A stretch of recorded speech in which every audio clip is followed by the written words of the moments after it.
Alright, collision logo there. And there is the new snare. Yep, right there. Pearl Free Floating Snare.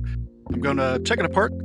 I am going to, well, not clean it up. I already did that the other day.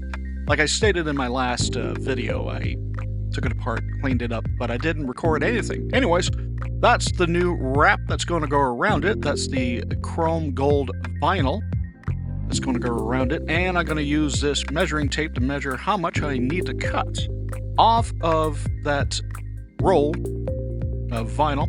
And that's a new tone control that I bought to replace the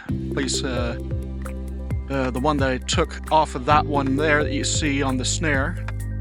But I might put the new one on and put the old one back on the other snare that I had.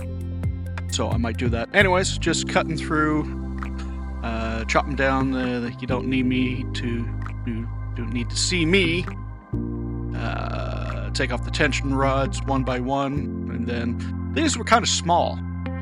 I found these were kind of small for the snare.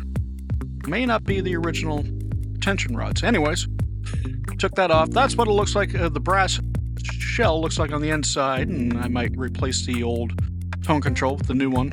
All right, might do that. Taking that off. I'm taking everything apart so I can measure and put the new wrap on. Oh yeah, just sanding down a bit for when I drilled the holes for the tone control. Still a little rough, so I'm just sanding down the surface. Right there, just getting that done. Yeah, taking that off. That's how that comes apart.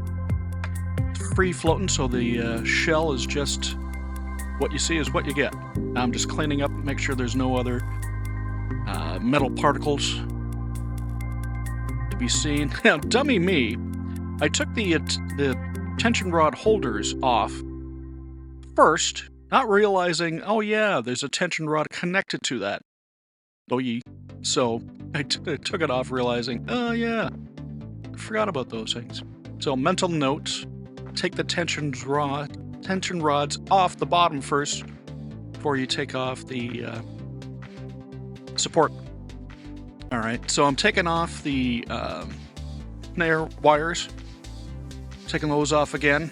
I just put them on to begin with, just out of practice how to do that, because they're extended snare wires. As you can see there, they extend beyond 14 inches. I never had one of those before. I might have. I had an old Pearl Piccolo snare that had the same kind of setup, so I can't remember if I had snare wires that went beyond that. Anyways, taking off the tension rods. I just edited the boring parts out. Just getting all that done off. The rim. Yep, that's what I'm doing. Taking off that. Now let's take off the rest of the support rods here. Now it's checking out the, needs a little bit of oil, I figured. Something I should have done the other day, but I didn't think about it. Now I think, probably need some oil, because it wasn't as smooth as I would like it. Now the threads of these support rods, I put something called frog lube on there. Didn't put oil on there. I didn't want to have oil dripping out, so I just put frog lube on, and it's cleaner, I say. Yeah, taking a look at that again. Yeah, definitely going to put oil on that. I brought down some oil. I actually had some old Singer sewing machine oil. That was my mother's, and I used that on my my foot pedals years ago when I first started playing the drums. Oil them up with my mom's sewing machine oil. So anyway, just getting all, make sure there's no other metal residue, metal flakes from the drilling of the hole of the tone control there, and just cleaning that up, make sure there's no other metal flakes inside as well.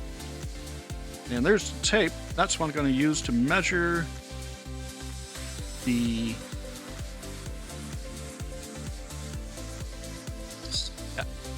44 inches. 44 inches around. So that tells me I have to cut the final 44. I did actually, I'll cut it at 45. And that's the end. There. Get ready for part 2.